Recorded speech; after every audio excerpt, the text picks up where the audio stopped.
there, good morning from London. It has officially been 1 week since we got here. I wish I had more exciting news to share about this time, but it's really been kind of a transitional week, working through some growing pains. We have been so tired. At first I thought we were just catching up on the 2 travel days where we didn't sleep, but now I'm feeling like maybe we're catching up on the last 2 months where sleep was a little bit sparse due to the stress of the move. We're also adjusting to a different time zone. Odie's a little confused about when we're supposed to be awake and asleep. Patrick started his new job on Monday, which is already proving to be pretty demanding for him. And I have started the task of trying to find an apartment for us. We have a month-long stay booked in the hotel that we're currently staying in, but now that first week is effectively over, so we have 3 weeks to find a new place. I am feeling kind of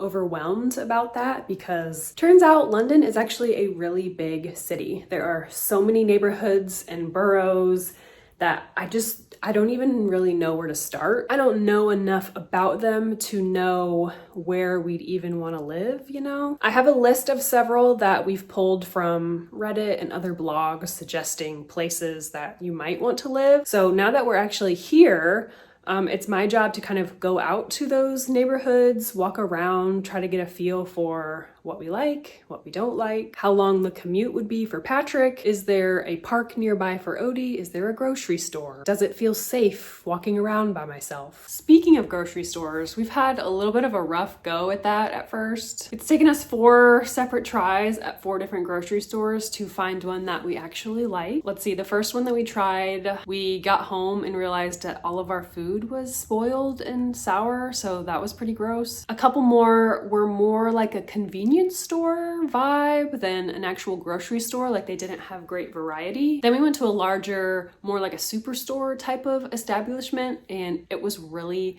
chaotic in there. It was hard to move around. There were so many people. The shelves were empty. There was no meat, no bread. It was giving me kind of like COVID flashbacks to when people were hoarding food. We were starting to get discouraged and desperately missing our Trader Joe's. But we have now successfully found a grocery store that we like. It's called Waitrose, and the one here is really nice. It's big, it's got good variety. So now I'm like, okay, at least we know where to go to buy our food now. It's been kind of growing pains like that. Just trying to figure out how to navigate a new place, how to get around on the trains by myself, which is something that I've never done before, how to work our British appliances that have no words or numbers on them. Like for instance, this is the microwave. There's no buttons, just these little knobs with their little hieroglyphic-like symbols. Like, how are you supposed to work that?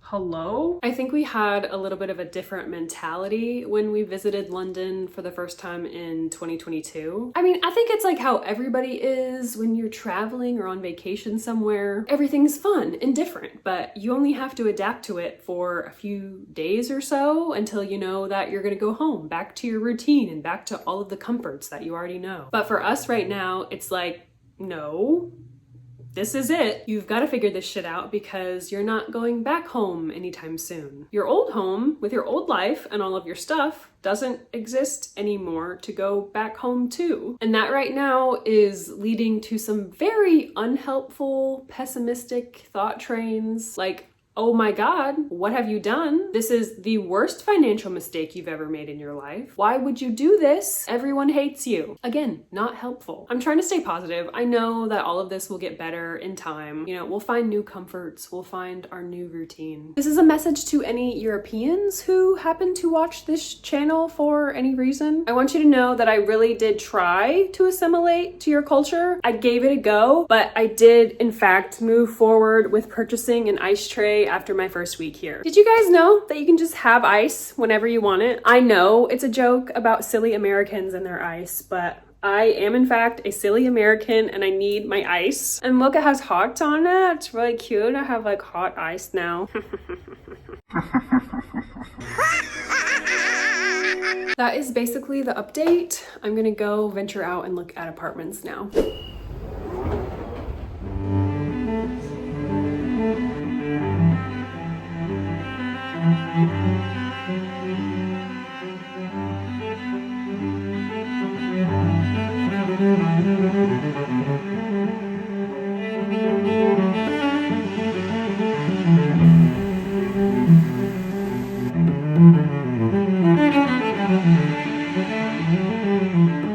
homes here, unfortunately, a bit out of budget by a few $1 million, but can you imagine? They're so beautiful. Now we're gonna move into a segment called British Grocery Store Observations.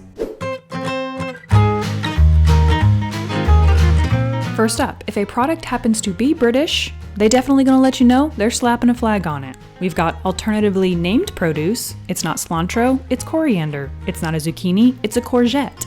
Eggplant? Nah, babes, you gotta get yourself an aubergine. Eggs are not refrigerated like they are in the US. They are stored at room temp. This one confused me.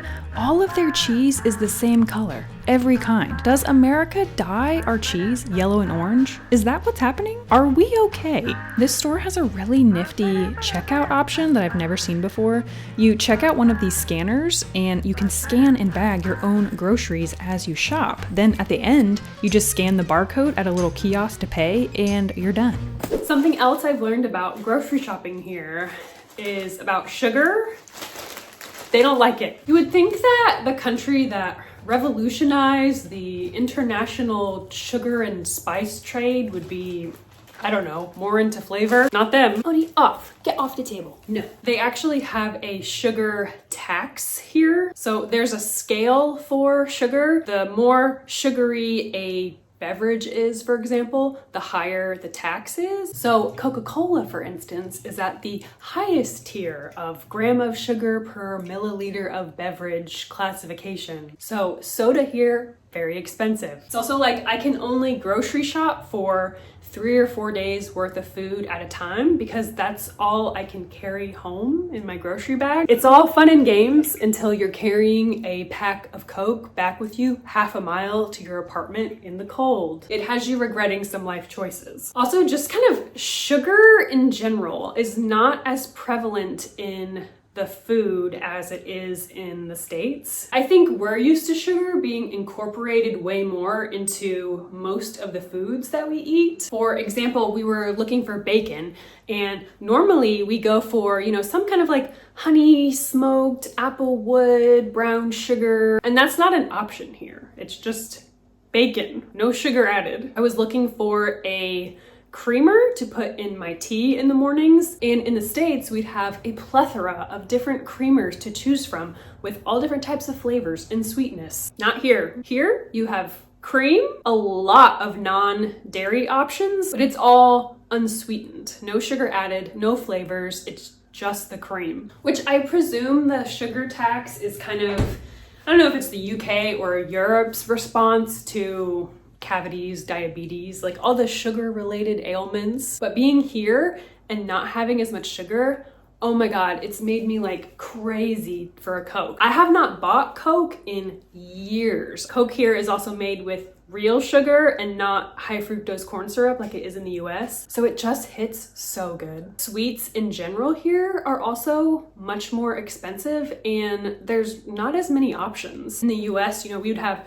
2 full frozen aisles of any type of ice cream, cake, whatever novelty dessert you wanted, right? And here it's like there's a very small section, frozen section of ice cream. And the ice cream like only comes in 1 pint containers, and just a pint of ice cream is like 7-8 pounds, which is more than $10 US. So it's expensive to buy ice cream. And so like since we've been on a budget, haven't been buying dessert, haven't been buying ice cream or anything. Whereas in the States, I would have some kind of sweet treat after almost every meal. And here, it's just kind of too expensive to buy that much, so I haven't been having it. And I have really been feeling the need, the irritability after not having as much sugar. It's like, I think I'll get used to it, but also I don't want to get used to it. I want to eat cookies. We also ventured off to visit England's equivalent of PetSmart. It's called Pets at Home. We went in to find some new dog food and Odie got to pick out a toy of his choosing.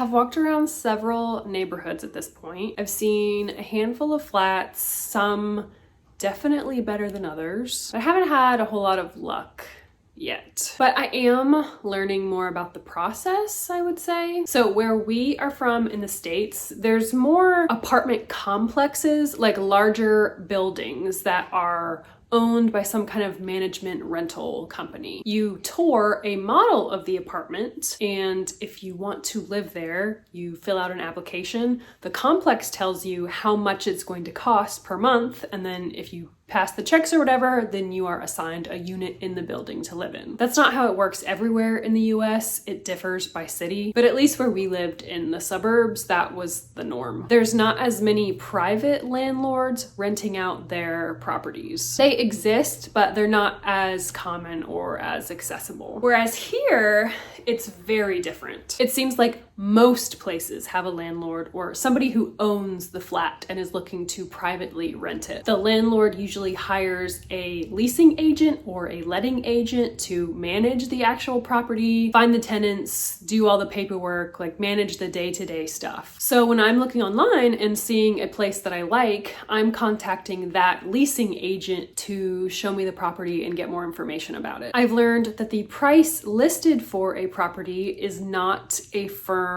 price. It's more like a guideline. Getting an apartment here is like bidding on a house that you want to buy in the States. You can offer more or less than the listed price. You offer how long, how many months you want your tenancy to last. And then the agency collects all of these offers from the interested party and presents them to the landlord, who then gets to pick their favorite offer. And on good properties, this is all happening in a matter of a day or so. The market here moves incredibly fast. It's very competitive. Like, if you don't make an offer on something you see that day, chances are the next day is going to be too late because somebody else has already snagged it. I'm also realizing that it takes a lot longer to travel places in the city than I guess I initially thought it would. We're currently staying in Canary Wharf, which is a little peninsula on the east side of the city. And the properties that we've been looking at are mostly on the west side of London. And if I want to go from the east side to the west side, it's going to take me over an hour on the train to get there. Add in the time it takes me to walk to the different stations or to walk to find the property, to go around the neighborhood. That will also probably take a couple hours. So it's like a whole ass event to go see these flats on the other side of the city. So if I decide to go see a flat on this part of town, I'm not really gonna have time to go see a flat on the opposite side of town before it gets dark, because it takes a while to travel and it's winter here, so the sun sets at like 4 p.m. But then that means I miss out on those other apartments that I didn't get to see that day because by the next day, they're not available anymore. So I'm kind of struggling to decide what apartments or what areas to pursue. Obviously, I've seen some like fantastic looking options online, and then you actually get there in person and realize that this apartment is on a ground basement floor with no windows or natural light, or this property is on the top floor of a building with the smallest, steepest, tiniest spiral staircase you've ever seen in your life and no lights in the hallway. And it's like you have to see these things in person, otherwise you wouldn't know that. But it is frustrating in a sense to have those experiences and then feel like, oh, like I just wasted my whole day because all of that was a bust. There's also something called council tax here. The city is broken up into different zones or councils, and each zone has a different tax associated with living there. And the landlord does not pay the tax. The renter actually pays the tax. So you have to research and consider how much the council tax is in the county that you're living in, because then that is an additional cost that you'll have to pay each month on top of your rent. I'm also learning it's extremely difficult to find pet-friendly rentals in the city. If you search, flats for rental in XYZ London, you'll be like, oh wow, there's 400 results, great. But then when you narrow that down to pet-friendly options, oh, there's 10 results, and only 2 of those are in our budget. Okay, And then those obviously go really fast because people like to have pets. And it's not just the one landlord that has to be cool with pets. Technically have two landlords in a sense. You have the freeholder, which is a person or company who owns the actual building and the land that it sits on. And then you have the leaseholder who has purchased the right to own a flat inside that particular building for a set amount of time. Maybe it's theirs for 100 years, maybe it's theirs for 1,000 years. But both parties have to agree on the pet rules. Your landlord could be cool with having pets, but if the owner of the building itself doesn't want any pets in their building, then too bad. So there's just a lot of different quirks that I'm learning about this process. It's definitely different than what I'm used to.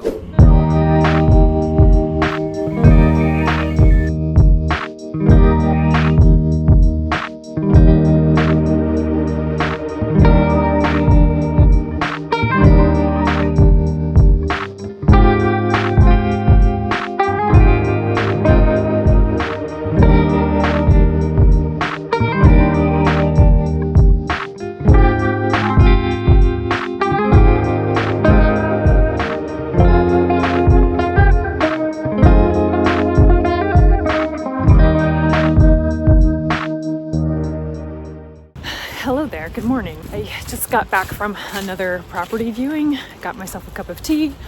I'm taking a walk through the park. It's a really beautiful day. It's cold, but at least the sun is out. I've been getting a little bit discouraged looking at flats because it's just so hit or miss, and the market here moves so fast. Everything is so expensive. Some places you walk in and it's like immediately no. I had found one that I really liked and then didn't move quickly enough on it, and somebody else got it that day. We saw another one yesterday that we thought could be a good option, but it's a little bit out of our budget. So we're kind of debating about that. We submitted an offer for it that's lower than their asking price, and we're waiting to hear back on it, but I don't really have high hopes for that. I just saw another one just now that I liked. I think I could see us maybe living there, so might try putting an offer on that one today and seeing how that goes. I really am feeling in higher spirits this week. This is our second week here. Last week it was just such a culture shock, such a big change to everything in our life. I think my wheels were just spinning, but this week, like, I've seen probably like 20 flats at this point. I've used the train a lot more. I'm feeling a lot more confident on it. Today was actually the first day that I got somewhere without having to look at the directions. So I'm kind of feeling pleased with myself, proud of myself that I'm figuring that out. Last week when I was looking at flats, I was spending so much time on the trains that I kind of felt like I was wasting my time. I wasn't finding good options, but had I not done those things, I wouldn't have really realized what areas that we really want to live in or would be interested in. So I'm trying to keep in mind that it's all part of the process. Before we got here, we kind of had the mentality of we're trying to maintain, I guess, kind of like our status quo or the living situation that we had in the US as far as space. We wanted to find something that had 2 bedrooms and ideally some kind of outdoor garden space, maybe for Odie. Our budget, the only place we would have been able to find something more like that is outside of the city of London, so more kind of like in the boroughs, in the neighborhoods outside of the city. And we were content with that idea, living more kind of in the suburbs, away from town, and just being able to take the train into the city when we wanted to be, just so we could have more space as an option. But in my traveling and viewings last week, it's just kind of changed my perspective on everything. Like I said, it takes so much time on the train. So those neighborhoods that seemed so close to the city in theory, really it's an hour train ride to get from there into the city, into the sites, stuff we want to do. And I wasn't really loving that experience. I think now seeing some of the different neighborhoods and walking around, that really made me feel like, hey, maybe we actually want to be in the city. Are we really gonna take an hour-long train ride into the city, an hour-long train ride back home on the weekdays to see stuff, like after Patrick's been working?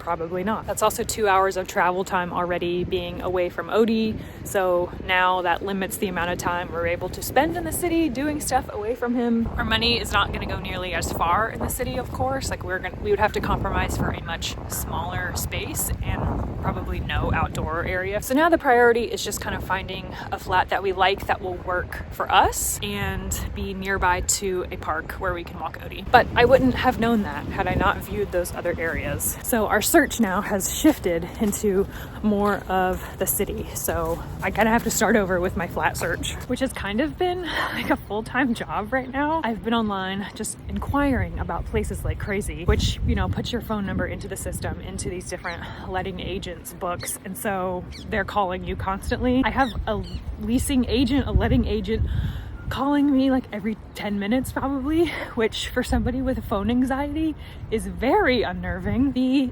fear that I feel when an unknown number pops up on my phone is like you just called my names at the 74th annual Hunger Games. Primrose Everdeen. It is peak anxiety. I've always had really bad phone anxiety, like even when I was a kid. I remember sometimes when, you know, a parent would throw me $20 for dinner, tell me to order a pizza for the weekend or something. I could not use the phone and call and order a pizza. I would write out what to say to order a pizza. Then I would call and recite my script that I had written for myself. But if the caller on the other end deviated at all from my script, I would just blank. I'd have no idea what to say and I would just hang up the phone. It really is so beautiful here. I'm in Hyde Park right now.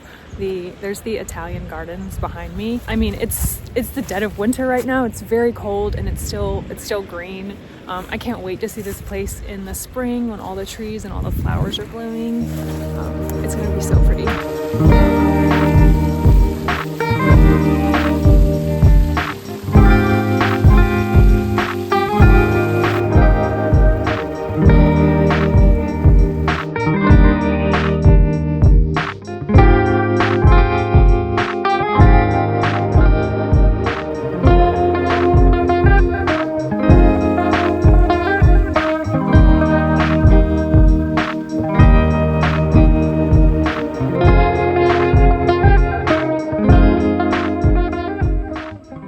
Well, that optimism was really short-lived because I did something really stupid. Okay, maybe you don't want the trash can in the background.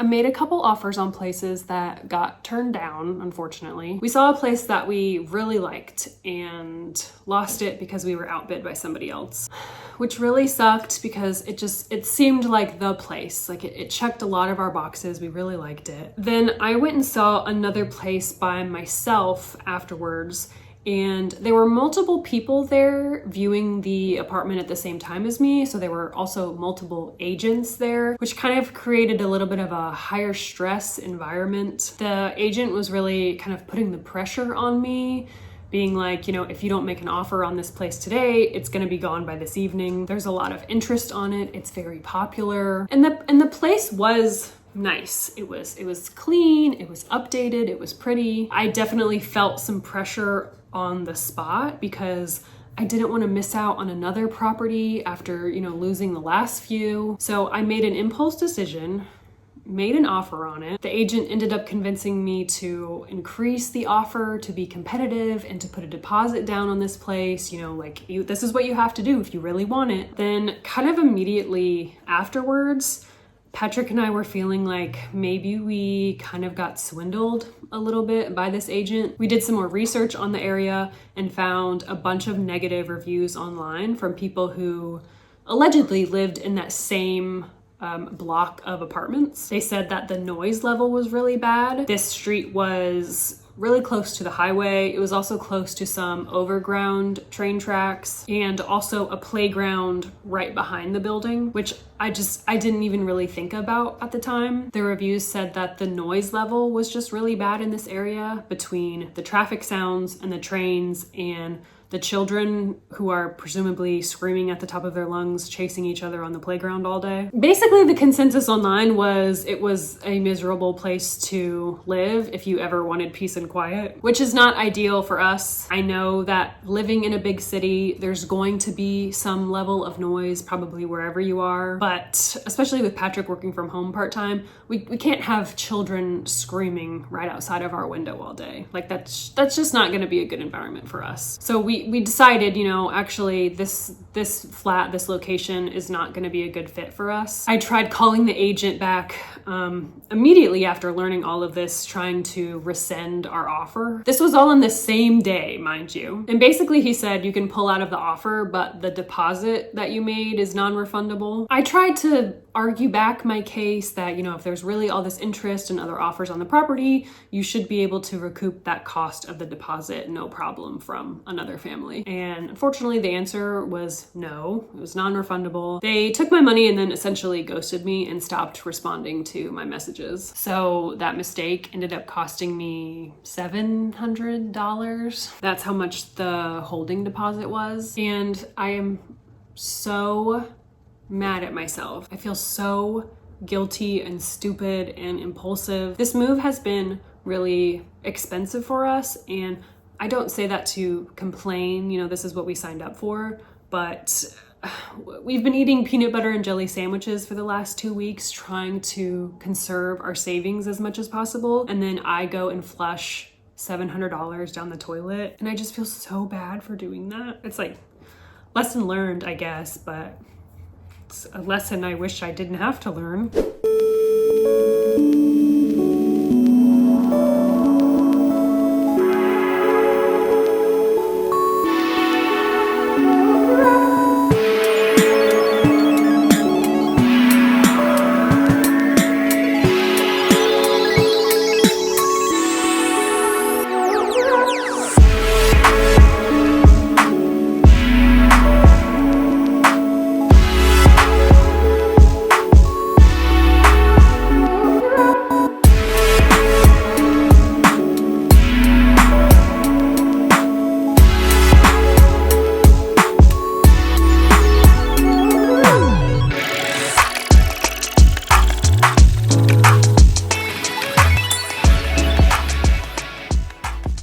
Okay, end of week 3 check-in. We still don't have anything. Still been looking, have not had a whole lot of luck. We found another place that we liked okay, kind of in the neighborhood that we want to be in.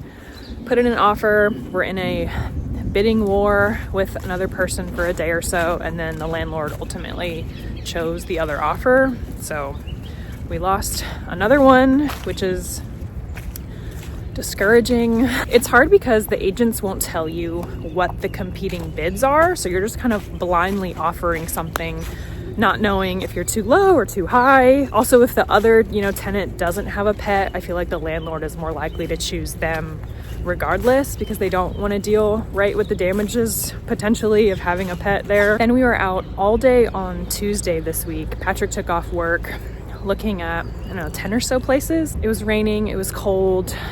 We didn't really find anything we liked. And then immediately the next day, both of us came down with a cold, and I've been sick for the rest of the week, which also disrupted our search for the moment. I think we're both just feeling kind of burnt out on the process right now. Like, it sounds fun in theory, touring all these places and neighborhoods and looking for a place to live, but after seeing 30 some odd places probably and having 5 or 6 rejections, I think at this point, we're just kind of ready to be done. We also have this impending deadline for our temporary hotel accommodations ending.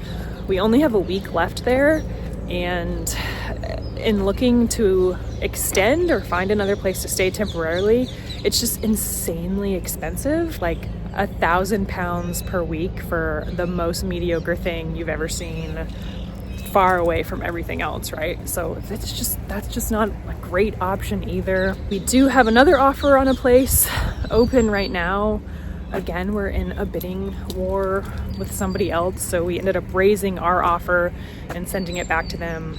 And so now we're waiting to hear back. Again, I don't really have high hopes. I'm just tired I don't feel good. I want to be done. Odie has been coming on some of the viewings with us, and he's just been an absolute doll. He's been such a good boy. I'm also a little bit excited because you can kind of start to see spring peeking through in the park. All these little bulbs are something peeking through the grass, which I am excited about. We've only been here like less than a month, and this is the longest stretch of time I have ever been in cold weather in my entire life. My skin is so dry. I don't know if you can tell on camera. I feel like my hands have aged 10 years. They are so, like, they crack when I move them. They feel like reptile scales. My own body is revolting against the return to my ancestral home. Hello there. It is week 4, and I actually have a good update to share.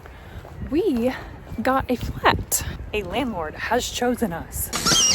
I have been chosen. This flat was not our first choice, nor our second, third, fourth, or fifth, but it is the one that we got. We're not in love with it. Had we seen it earlier on in our flat search, we might not have even put an offer on it really, because it's not exactly what we were looking for. But after everything we've been through the past few weeks trying to find something, I'm just thankful to have anything. It's not perfect. It's not exactly what we were looking for, but at least we have somewhere to go, and we're gonna try to make it work for us. It's still in the general neighborhood that we wanted to be in. It's like a 10-15 minute walk to a few different train stations, 10-minute walk to the grocery store, and less than 10 minutes to the park that we love, and we can walk Odie there literally every day. We did technically have to go over budget to get this place, which is not great, but we're a little bit desperate at this point. Our temporary lodging ends on Saturday this week, and we can move into this place on Friday. So we're cutting it very close. Our landlord is technically the